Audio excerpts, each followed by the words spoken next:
Buenas noches, señorita. ¿Cómo se encuentra? Am, ¿Podría, por favor, indicarme su nombre, su oficio y su edad, por favor? Ok, mi nombre es Claudia Magali Calle Córdoba, soy psicóloga y tengo 48 años. Señorita Claudia, con mi compañero y con mi grupo hemos estado haciendo, ah, ¿cómo se puede decir? Entrevistas a maestros y a psicólogos para que nos ayuden al tema de entender y apoyar a los niños que tengan ciertas dificultades, como lento aprendizaje, problemas de, se podría decir, autismo. Este tipo de enfermedades que que les impiden tener un desarrollo más, se podría decir, de su edad, que les impiden tener un razonamiento más grande que otros niños, para poder ayudarlos y no menospreciarlos dejándolos de lado, sino que se puedan incluir más a la sociedad. Debido a que usted es psicólogo, asumo que ya ha tratado con estos niños, ¿no? Claro, claro que sí. Bien, entonces comenzaré con unas preguntas para ver si usted puede apoyarnos desde su punto de vista, que sería más, se podría decir, profesional. Claro que sí, Rafael. Dime. Perfecto. Entonces, empecé con las primeras preguntas. Primero, ¿cuál fue su primera impresión o pensamiento, o quizás recuerdo, cuando le mencionamos este tema de falta de empatía o el tipo de acoso que se tiene hacia estas personas? Para que entiendas bien de lo que vamos a tratar en esta entrevista, el tema nuclear es falta de empatía en instituciones educativas con personas o jóvenes que tengan dificultades o condiciones mentales o psicológicas o psiquiátricas. Eso. Ok, Ujú. Perfecto. Entonces, ¿nos podría contar un poco de su experiencia, por favor? ya tú me has preguntado qué se me viene a la mente cuando hablamos de lo que es la falta de empatía, ¿no? Ajá, En, en relación a ese tipo de estudiantes. Bueno, exactamente.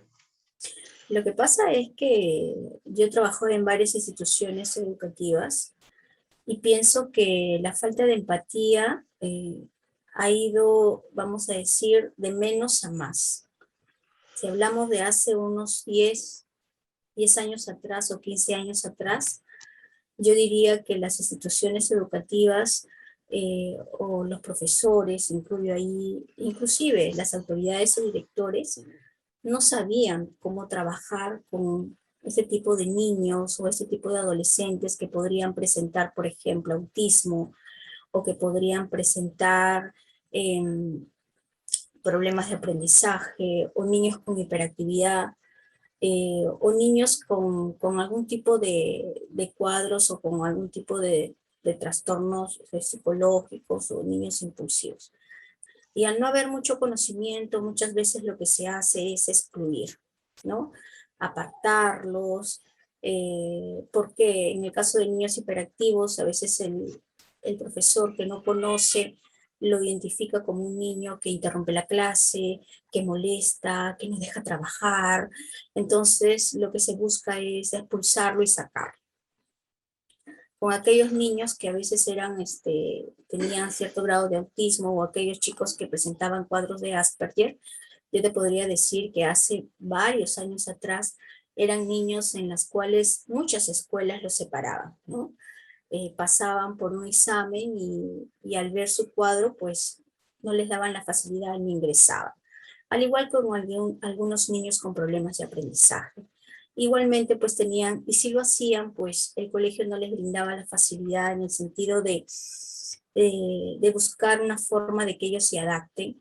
Y muchas veces los compañeros, al no entender qué es lo que pasaba con su compañero, porque mostraba conductas de aislamiento social, conductas en el cual era muy retraído, poco comunicativo, poco participativo, pues muchas veces los separaban. Inclusive yo diría que hay algunos que eran a veces cruel con ellos, ¿no? Entonces ahí se veía que el niño no evolucionaba porque no había una colaboración de los profesores, no había un entendimiento de ellos, no había un entendimiento de los compañeros y en algunas ocasiones habían padres que pedían a la directora que ese tipo de niños, y lo digo con paréntesis, no sean aceptados en las escuelas.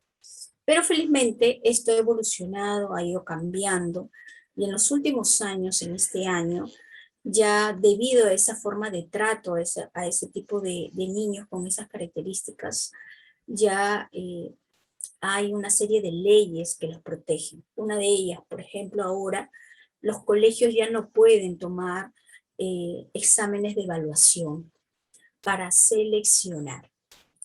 Entonces, si un colegio toma un examen de evaluación para seleccionar, estaría faltando a una norma muy grave. Sería Entiendo. suspendido, sancionado, porque ahora se habla mucho del tema de la inclusión. Ahora los colegios pueden, deben aceptar niños con dificultades o niños que tengan algún tipo de problema, sea con problemas de aprendizaje, sea un niño con Asperger, sea un niño con retraso mental leve o moderado, si es que el niño presenta características de adaptación. Entonces ya los colegios no pueden decir no acepto a este estudiante. Yo diría que la ley está para proteger ese tipo de niños o estudiantes, pero ¿qué es lo que falta? Yo creo que nos sigue faltando el conocimiento, la información y la preparación.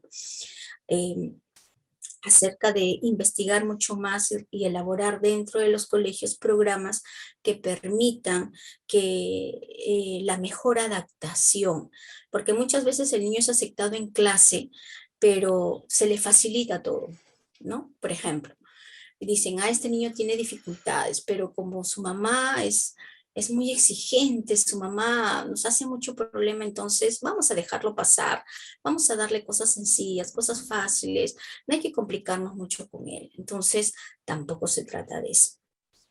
Ujú. Entonces, todavía ahorita estamos en una etapa donde necesitamos seguir conociendo más acerca de ello, pero las leyes que protegen están. Lo que falta es una supervisión del cumplimiento de esa norma, una mayor capacitación a los docentes, profesionales, y yo pienso que una mayor sensibilización en el sentido de que esas personas tienen derechos, merecen ser entendidas, comprendidas y valoradas como personas, y a pesar de sus diferencias y sus dificultades, pues tener la libertad de poder estar en un ambiente donde sean entendidos y comprendidos. ¿Y que ellos se pueden adaptar? Claro que sí, se pueden adaptar a un ritmo diferente, pero lo hacen, ¿no? Entonces, en la medida que nosotros podamos colaborar para ello y donde le permitamos o le demos espacios o ambientes mucho más saludables, yo creo que ellos van a poder evolucionar, como hay muchos que lo han hecho. Otros países, pues, están avanzando mucho en los temas de inclusividad como Chile, Brasil, bueno, en Europa de hecho que están mucho más avanzados a nivel que Sudamérica, ¿no? Entonces, yo creo que en Perú necesitamos seguir trabajando en eso, sobre todo en investigar. Por ejemplo, ¿no? Ahora en tiempo de pandemia, según los últimos estudios, estos niños, estos chicos, por ejemplo, que tienen problemas de aprendizaje, hiperactividad, o niños que con ciertas dificultades que estaban en las escuelas, pues son los que más se han perjudicado, porque son a los que más se les ha dejado en el sentido de que no ha habido una manera de un seguimiento, porque no han tenido el soporte psicológico, no ha habido talleres para ellos o las terapias que debían seguir, ¿no? Entonces, considero que necesitamos un mayor trabajo y una mayor investigación en ese sentido que no hay en nuestro país. Pero las leyes que los protegen están. Habrá que hacerlas cumplir. Uh-huh. Entendido. Le agradezco por su explicación. Realmente, am, lo que me contó al principio, realmente se puede decir que me sorprendió que en la época donde había colegios que literalmente estos chicos los votaban, no se aceptaban simplemente. Pero me alegra ver que ahora hay un cumplimiento y unas leyes que permiten a esos chicos tener una educación. Pasé a la siguiente pregunta. Cuando usted participó de estas maneras, ¿vio cómo se gestionaba este problema en su época? O sea, usted como estudiante o como psicóloga en alguna escuela, ¿vio cómo se magnificaba, mm, se desarrollaba este problema con estos chicos? ¿O alguna vez estuvo involucrada en ese tipo de problemas? Claro que sí. Por ejemplo, bueno, te hablo de ahora o de antes. Vamos a hablar de ahora ya. Por Entendido. ejemplo, con las últimas normas y leyes que salieron en relación a la inclusividad, en donde los colegios estaban obligados a aceptar a niños con dificultades, deficiencias, inclusive a chicos que con síndrome de Down también, deben ser aceptados si ese niño con síndrome de Down se adapta, si es un niño que tiene la capacidad de poder adaptarse al contexto, no hay ningún problema. Entonces, en el colegio, pues, donde yo estaba, hace años atrás, hace muchos años, bueno, lo que me comunicaron, porque yo no tenía conocimiento, hacían evaluaciones de selección. Pero posteriormente, cuando estuvo el departamento de psicología y salieron las leyes, ya no habían exámenes de selección. Lo que sí se hacía es una entrevista personal y el padre venía, los padres que son honestos, porque hay papás que no te dicen el problema del niño, y a veces el papá venía y decía, bueno, mi niño tiene un cuadro de, vamos a decir, de hiperactividad, o mi niño tiene un cuadro de ansiedad desde hace varios años. Entonces, en la entrevista con el padre de familia, con el papá o con la mamá, nosotros podríamos entender mucho mejor qué es lo que pasaba con ese niño. Ya en relación al diagnóstico, que muchas veces, a veces el padre venía y lo traía porque ya había hecho evaluaciones previas, entonces esa información nos servía a nosotros para poder hacer un seguimiento al estudiante. El seguimiento se realizaba con él en el aula, se hacía un trabajo con los profesores, por ejemplo, si era un niño, vamos a decir un Asperger, que estaba diagnosticado, entonces trabajábamos con los profesores, les indicábamos que el niño o el joven que va a ingresar a ese salón es un niño que presenta ciertas características, en el cual hay que apoyarlo, en el cual hay que tratar de socializar con él, igualmente en el tutor. Con el tutor se conversaba y se le decía que buscara la manera de que tratar de insertar a ese joven en los grupos, y también trabajamos con algunos compañeros en el aula. Trabajamos con algunos chicos porque hay chicos que son muy empáticos, hay chicos que son, vamos a decir, tienen mucha apertura, tienen mucha sensibilidad. Entonces son esos chicos que trabajaban a veces la forma de acercarse con esos niños de maneras de que puedan tener mucho más confianza, o para que un poco los puedan ayudar a aperturarse. Entonces se trabaja con esos niños de manera de que ellos se sientan cómodos, de que ellos se sientan comprendidos en el contexto en donde ellos se desenvuelven. Y también para que los profesores puedan entender ciertos comportamientos y ciertas actitudes que ellos pueden tener, o reacciones, ¿no? Porque a veces tienen reacciones inesperadas y a veces son catalogados con niños como chicos pues malcriados, o chicos que no contestan, o chicos que no comprenden lo que el profesor le está diciendo. Entonces en ese sentido ahora se llama un acompañamiento, un seguimiento, se trabaja con toda la comunidad educativa, se trabaja también mucho con los papás, porque los papás también nos dan los indicadores de cómo ese niño va avanzando. Y si ese niño tiene un tratamiento, pues también el psicólogo, el especialista que lo trata, nos da las orientaciones también de cómo también se debe trabajar con él. De una manera en la cual el estudiante tampoco no se sienta incómodo, y tampoco los papás, ¿no? Perfecto, muchísimas gracias. Tiene unos puntos muy válidos, sinceramente. Am, Usted me contó que hay leyes que se están haciendo cumplir, que es para permitir que esos jóvenes sigan estudiando, lo cual es algo sinceramente admirable. Pero a pesar de esas leyes, aún existe un trato un poco de pruebas hacia estos jóvenes. ¿Cómo cree usted que esas cosas te están tomando en la actualidad? ¿Cree que es un acto lamentable o cree que hay una ligera mejora? Yo creo que hay una leve mejora, pero tenemos que seguir trabajando en eso. Porque sí, yo sé que hay colegios que todavía siguen haciendo sus selecciones y que tratan de pasar por encima de la ley, ¿no? Entonces todavía están en ese modelo de colegio. El colegio debe tener los mejores alumnos, los mejores estudiantes, para que compitan, para que ingresen a la universidad y se olvidan un poco el desarrollo emocional, el desarrollo de habilidades, que es muy importante en el entorno escolar. Entonces están más fijados en relación a resultados académicos, pero no trabajan mucho en relación a la persona. Esto ha ido cambiando en algunos colegios, ha ido cambiando en el sentido de que es verdad, se preocupan por el lado académico, pero también brindan el soporte emocional a los estudiantes, bueno, como el departamento de psicología, brindando talleres socioemocionales, diversos tipos de talleres, y aquellos chicos que tienen dificultades o problemas, pues trabajan con ellos de una manera más personalizada.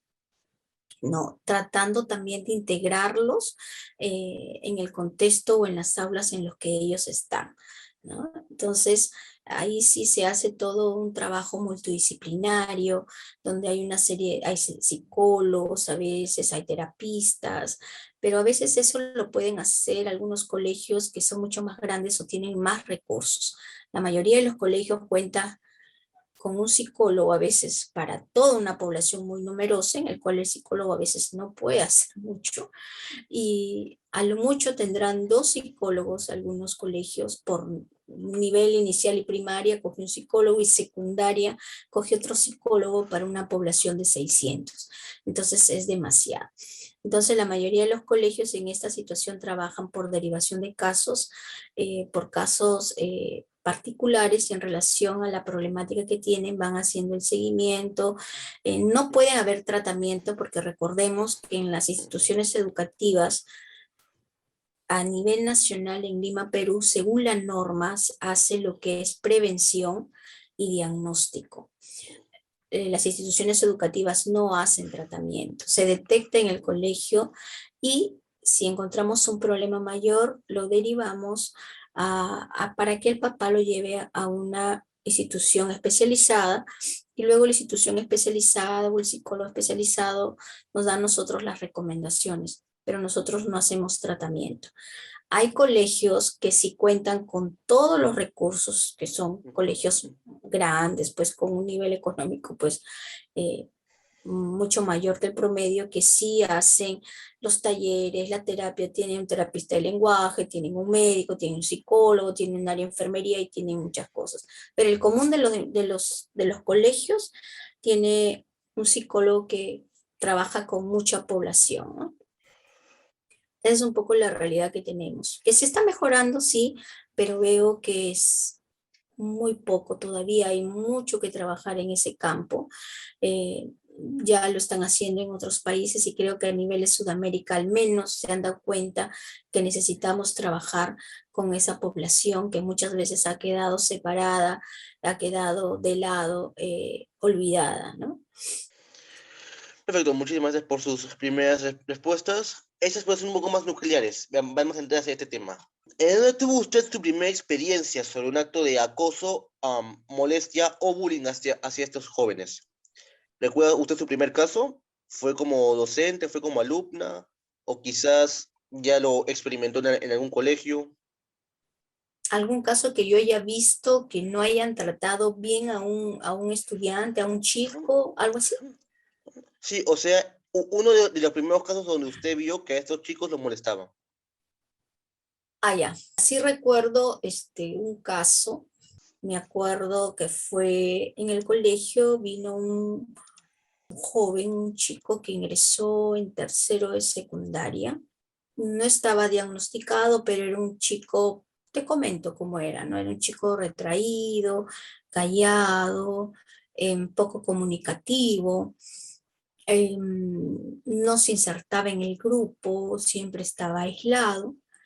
Entonces, debido a esas características, pero era muy hábil en el área de matemáticas, era muy hábil, muy bueno en matemáticas, y le encantaba resolver los problemas matemáticos, pero tenía dificultades en las áreas de letras, en lo que era la parte de comprensión, no socializaba, no interactuaba, no participaba y paraba solo en los recreos.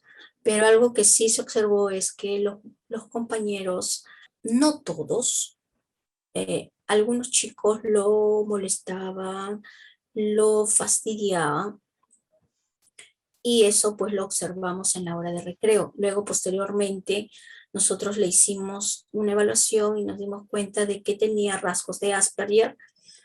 Le pedimos a los papás que le hicieran una evaluación y lo llevaron a un centro especializado y era un niño con Asperger. Y luego empezamos a sensibilizar a sus compañeros del salón en relación a los comportamientos y actitudes que tenían con él, porque no se acercaban a él, no interactuaban con él y tampoco tenían la intención de acercarse a él. Y o algunos eran indiferentes, otros como que no existía, y había un pequeño grupo que molestaba o fastidiaba. Y el mismo alumno, me acuerdo que conversó conmigo y me dijo eso, que habían 2 compañeros que lo molestaban, que lo fastidiaban, y que ya estaba cansado de eso. Se llamó a esos 2 compañeros, se habló con los padres de sus compañeros, y se tomaron algunas medidas correctivas también, ¿no? Porque, bueno, habían tenido alguna serie de, parece que el fastidio era demasiado, y también hay normas en relación a un acoso, ¿no? Una cosa es fastidiar y otra cosa es acosar. El acoso puede ser de 2 o más compañeros, y cuando este es seguido y repetitivo, pues ahora pues la norma en relación al bullying. Entonces, pues se tomaron algunas medidas en relación al colegio, porque en ese sentido el colegio sí tenía las normas bien claras, y se hicieron firmar compromisos en el sentido de que esa conducta no debería seguirse, de lo contrario se iban a tomar otras medidas en relación a la norma del ministerio que dice que eso se debe reportar en un CICB. Y luego eso paró, se trabajó con una compañera de él, una señorita que se llamaba Helen, que era una niña muy comunicativa, muy solidaria, y Helen trabajó con Freddy en el sentido de poder apoyarlo y direccionarlo. Helen ayudó mucho a que los demás compañeros conocieran más a Freddy. Helen se volvió al final, en un momento, cuando conoció a Freddy, se hizo muy amiga de Freddy.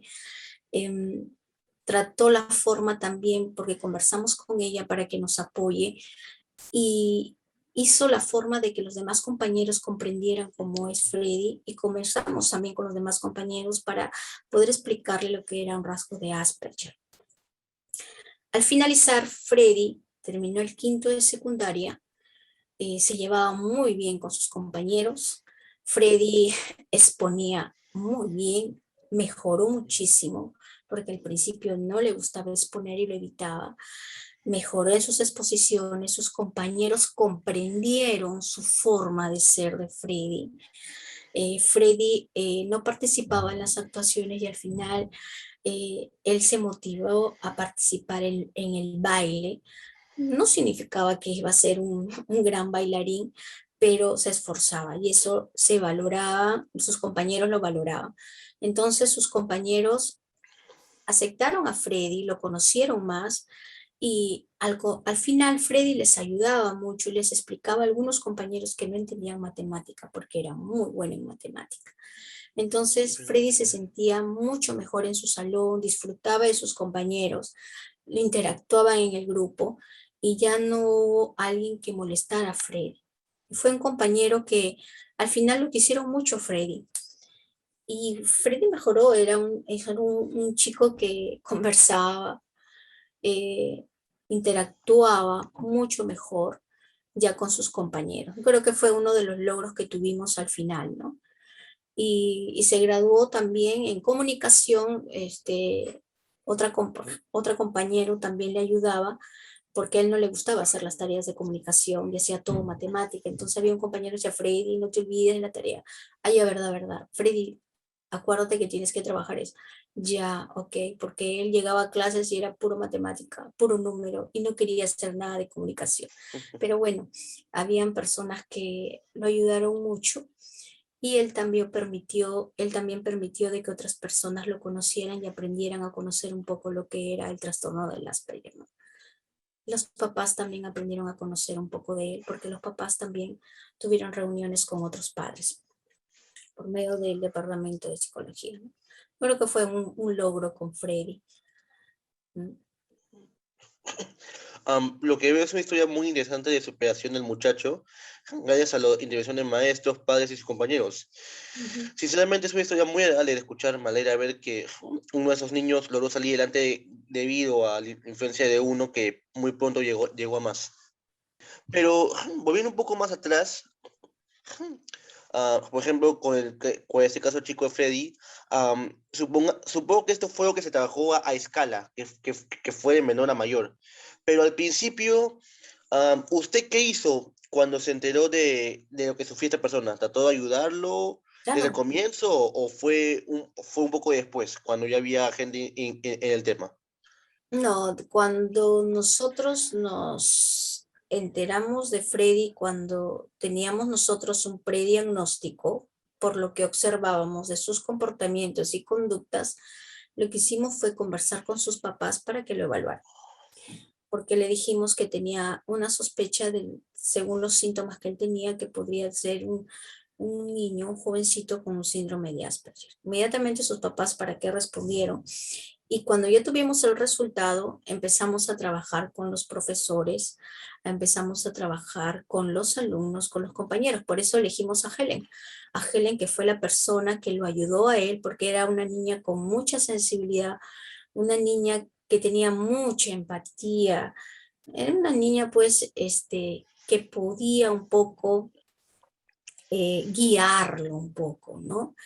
Ella fue un poco uno de los medios que nos ayudó a nosotros a poder lograr algunos objetivos, ¿no? Y luego también con los alumnos, porque en un momento determinado también Freddy tuvo algunas crisis, porque sus papás se separaron y él empezó a cambiar un poco su carácter, tuvo algunas conductas inadecuadas en relación a que por ahí cogió dinero en el aula.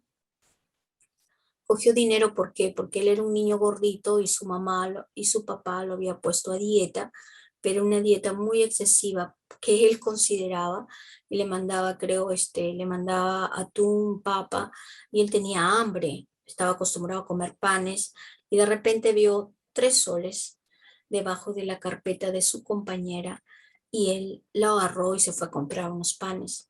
Cuando su compañera ve, pero su compañera lo había visto a Freddy que cogió el dinero. Entonces, pero su compañera muy sabia no lo divulgó y no se quejó ni le hizo un escándalo, sino que ella me buscó y me dijo, Miss Claudia, Freddy ha cogido mi dinero y se ha ido a comprar pan.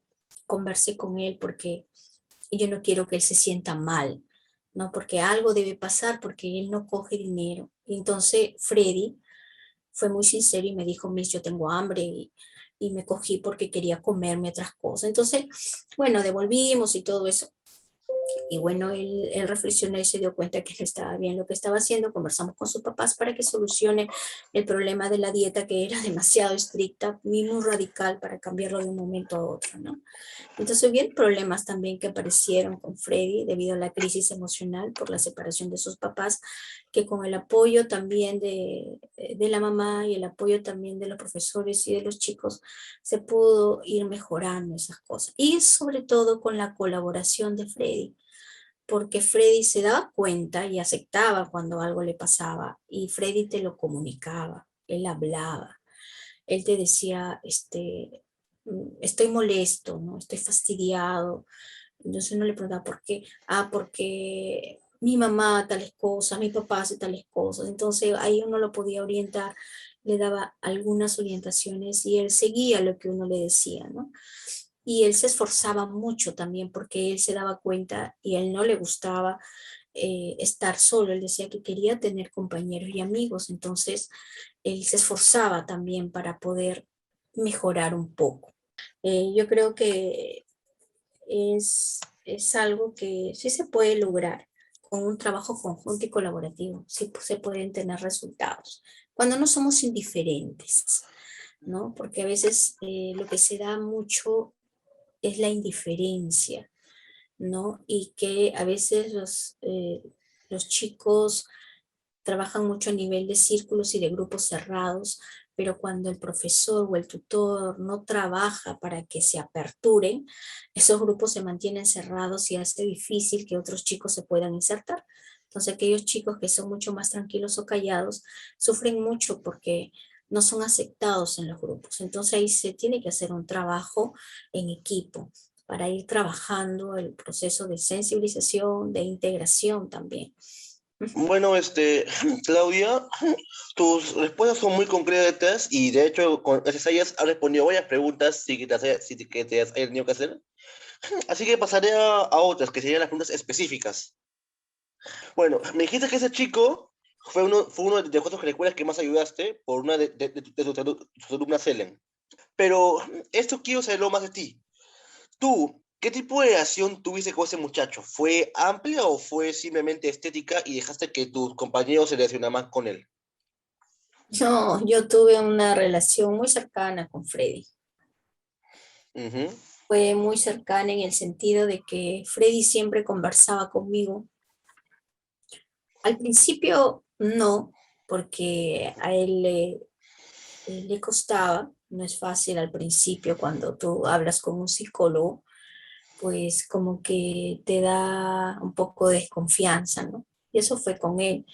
Posteriormente se fue soltando y luego ya con Freddy fue algo mucho más cercano porque yo siempre iba a las aulas, iba al recreo, porque miraba, ¿no? Porque tercero, cuarto y quinto estaba en otro local y yo iba siempre a los recreos, lo observaba en el aula, hablaba con Helen, su compañera, le decía cómo está Freddy, cómo lo ves, se está integrando, no me dice sí, está bien, eh, estamos conversando, ya se está integrando. Luego conversaba con Freddy, él me comentaba algunas cosas que pasaban con él, de su casa. Y cuando yo veía algunas inquietudes de él o algunas cosas complicadas por problemas familiares, los que me contó la separación de sus papás, pues hablé con sus papás también, ¿no?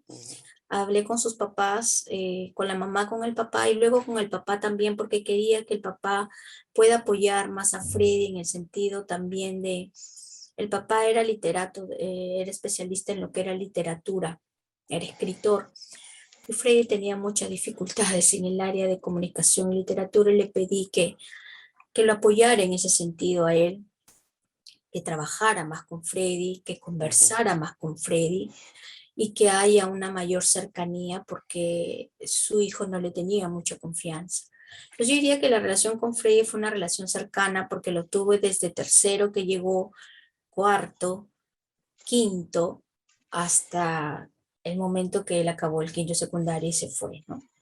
Entonces fue una experiencia muy bonita y muy cercana porque debido a su caso, pues siempre tenía que estar monitoreando, observando, preguntando a los profesores cómo estaba, cómo lo veían, y los profesores me reportaban, ¿no? Y eso me permitía a mí darme cuenta de cómo él estaba evolucionando. Cuando había algún problema, entonces yo inmediatamente me acercaba a él y conversaba también. En ese sentido, sí, siempre ha habido un monitoreo y un acompañamiento hacia él, ¿no? Perfecto. Por lo que puedo ver que me estás contando es que se podría decir que tu compañero de trabajo también estaban involucrados en estos casos para apoyar a ese muchacho, lo cual es bueno, porque si mientras más gente ayuda es mejor. Pero dejando de lado a Freddy un poco, am, ¿a cuántas personas más ayudaste? O sea, yo sé que has ayudado a bastante gente, no te voy a pedir que me des tu cantidad exacta, pero un número aproximado que te acuerdes de esa gente, quizás algunos alumnos más extras que hayas tenido que ver en ese tema. Uy, no sé, son tantos. A ver, y lo que pasa es que yo creo que la ayuda tú la brindas no necesariamente en un lugar de trabajo.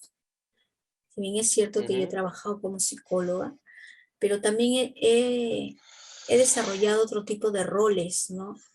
Porque soy psicóloga, pero en su momento también, hace muchos años atrás, he sido formadora, he sido catequista, he sido también, he trabajado en misiones, he trabajado con grupos, entonces yo creo que el observar, yo creo que es una cualidad que tengo, observo mucho. A través de esa observación me permite darme cuenta los cambios a veces de actitudes de las personas. Entonces me acerco, converso, y si el joven me da la apertura, pues busco la manera de poder orientar en la medida de que él me lo solicite también, ¿no? Y yo creo que la orientación y el consejo, creo que a lo largo de mi vida lo he podido hacer en los diferentes roles que he podido tener, en el sentido de poder ayudar a otros, ¿no?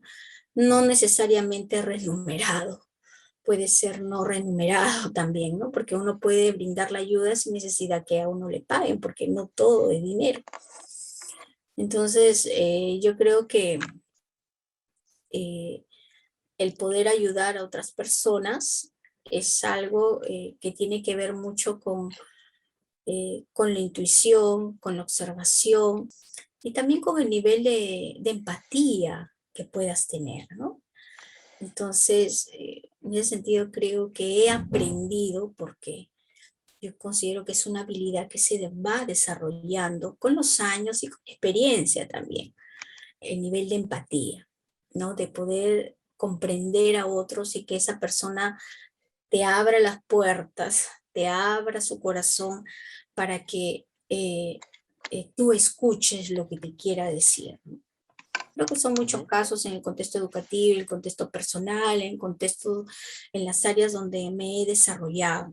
Yo recuerdo mucho un caso de un chico de la parroquia, porque yo he hecho labor en parroquia, y en el albergue, porque en la parroquia donde yo estaba había un albergue de chicos que muchos de ellos tenían, eran abandonados, huérfanos, y tenían varios problemas, y el padre conversaba conmigo porque él sabía que era psicólogo, y cuando veía un problema muy fuerte en los chicos me llamaba, me acuerdo, por teléfono, me dice: Claudia, por favor, puedes venir, mira que a Juanito le pasa esto, o ha tenido ese problema con otros chicos, ven para que converses con él. Me acuerdo, con un chico detectamos un caso de tuvo una crisis, tuvo 18 años, tuvo una crisis, empezó a golpear a otro compañero, escuchaba voces. Entonces el padre me dice: no sé qué le pasa a este chico, tiene problemas. Y luego yo conversé, porque no quería conversar con nadie, conversé con él, y bueno, le dije al padre que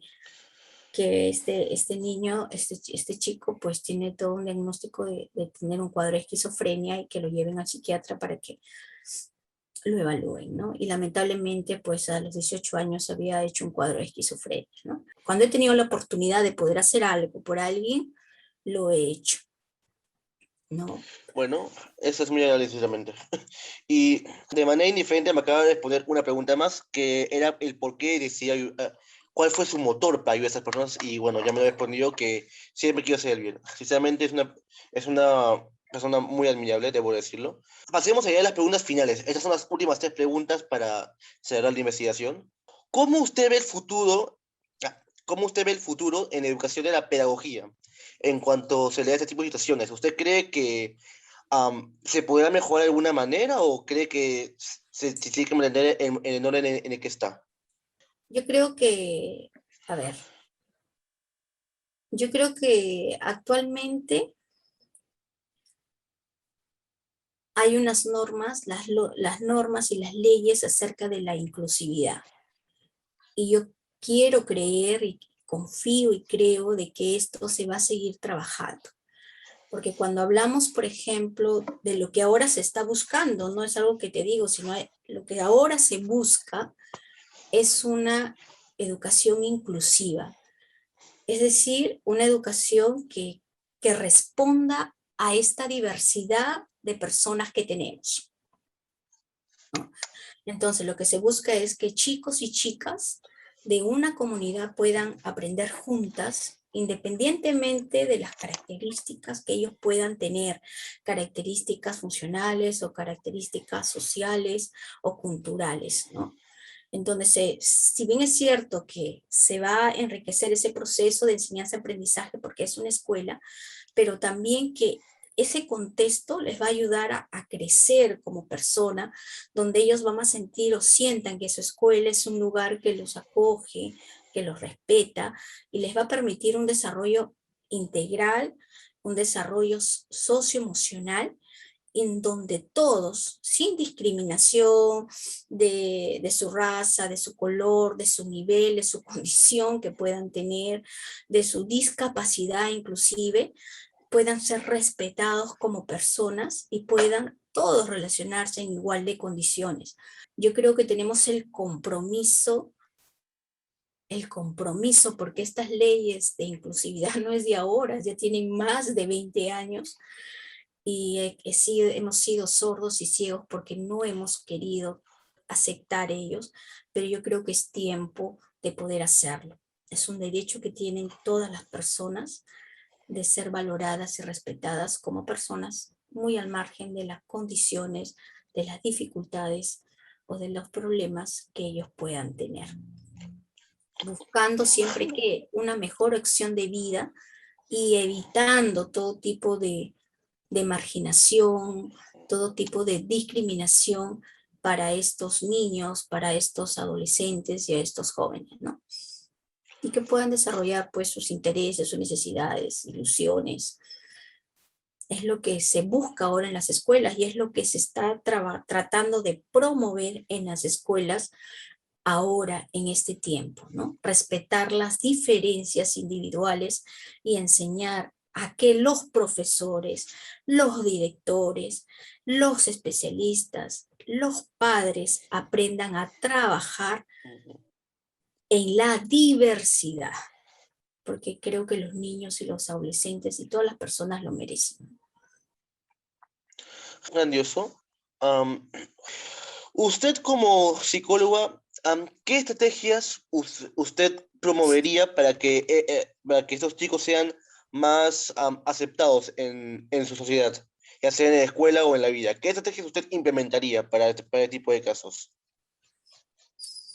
Yo creo que lo primero para que lo que yo haría en las escuelas, primero es una etapa de sensibilización que va desde Ujú. la cabeza, desde la dirección y la administración hasta los docentes, los profesores, los padres, los alumnos.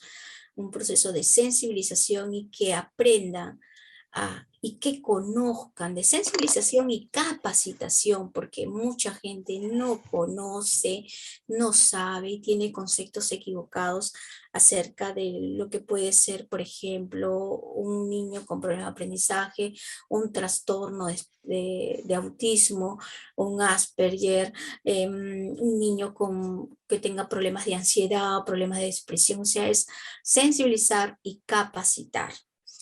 Luego de eso, a todos los niveles de la población.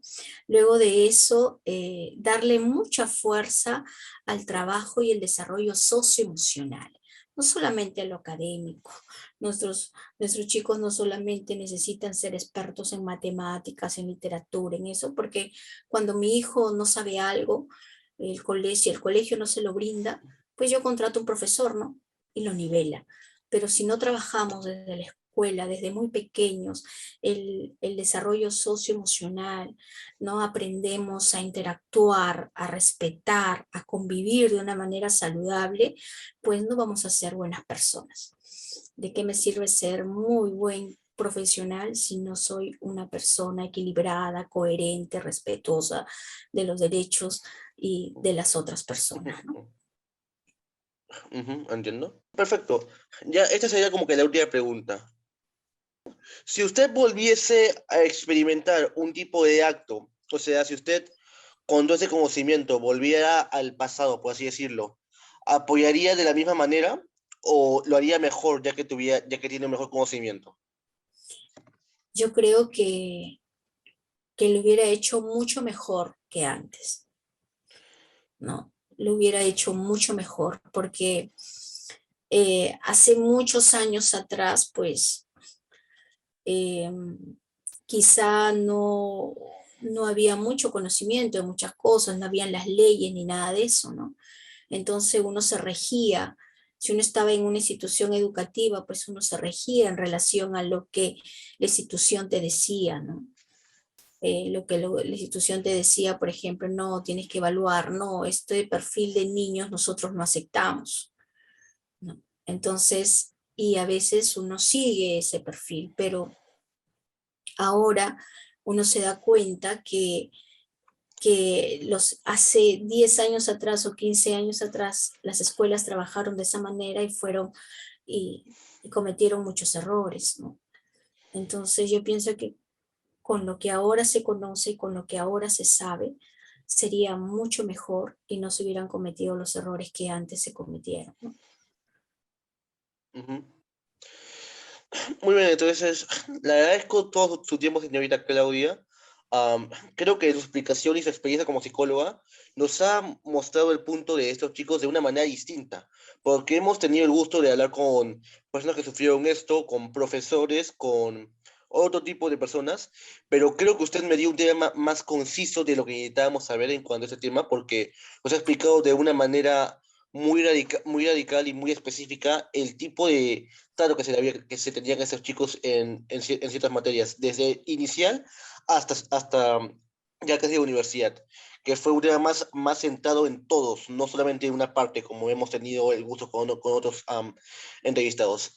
Así que estoy muy agradecido por su colaboración y su entrega. De verdad estoy muy feliz porque esto solamente fue muy bueno para poder expresarnos y poder mostrarle al mundo que hay que generar un cambio, como ya se generó en ciertas partes. Usted nos contó que en otros países ya esto es mucho mayor. Y Más si en esos avanzado. países se pudo, en esta también se debe poder. Y ya sería cosa de que en todo el mundo todas estas personas sean aceptadas para que tengan un futuro como el resto de gente.